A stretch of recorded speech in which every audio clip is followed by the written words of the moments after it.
সবাই জানেন মার্কেটে নতুন একটা নুডলস এসেছে মিস্টার নুডলসের, যেটাকে তারা দাবি করছে রামেন। এবং এই রামেন আমরা নর্মালি 180 টাকা দিয়ে এখন মূলত খেয়ে থাকি বুল জ্যাকেটটা, যেটা খেতে অনেক মজা লাগে আমাদের। কিন্তু যদি এটার অল্টারনেটিভ হিসেবে আমরা 50 টাকার রামেনকে রিপ্লেস করতে পারি, তাহলে কিন্তু আমাদের অনেক টাকা বেঁচে যায়। এবং সত্যি বলতে আমি যদি এই রামেনটা না খেতাম আমি বুঝতাম না আসলে বুলডাকের মতোই, বাট এইটার টেস্টটা কোনো দিক থেকে আমার খারাপ লাগেনি বুলডাকের তুলনায়। তো এই ভিডিওটা আজকে একটা কম্প্যারিজন ভিডিও হবে। তো এটার মধ্যে ঠিক যেমন বুলডাকের মধ্যে থাকে ঠিক সেরকম হচ্ছে এখানেও স্যাশে আছে দুটো, একটাতে মশলা আছে চিজের, আর একটাতে হচ্ছে সস যেটা থাকে রামেনের সেই সসটা আছে।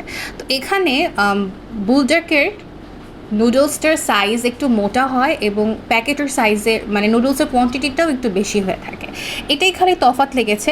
আমার এটার টেস্টটা একটু বেশি বেটার লেগেছে আর মিস্টার নুডলসের চিজেরটার। এটা খেতে খুবই মজা। তো আমি এখানে ডিমের কুসুম, ওই দুটো যে স্যাশে ছিল ওটা, একটু গোলমরিচ দিয়ে, আর আমি এখানে একটু বুলডাকের সস ইউজ করেছি। এটা আপনারা চাইলে ইউজও করতে পারেন, নাও ইউজ করতে পারেন। তারপর আমি সসেজ মিট বল যেগুলো ছিল সিপির বাসায়, সেগুলোই আমি একটু রসুন দিয়ে সটে করে নিয়েছি। তারপর আমি নর্মাল যেরকম নুডলসগুলো বানাই নুডলসের ওই সসটা দিয়ে দিলাম, চিজ দিয়ে দিলাম। চিজটা এখানে দিবেন মাস্ট, তাহলে খেতে খুবই মজা লাগে। একটু ব্ল্যাক পেপার আর একটু সোয়া সস দিয়ে আমি আমার এই নুডলসটা বানিয়েছি এবং এটা খেতে the test was so dam good.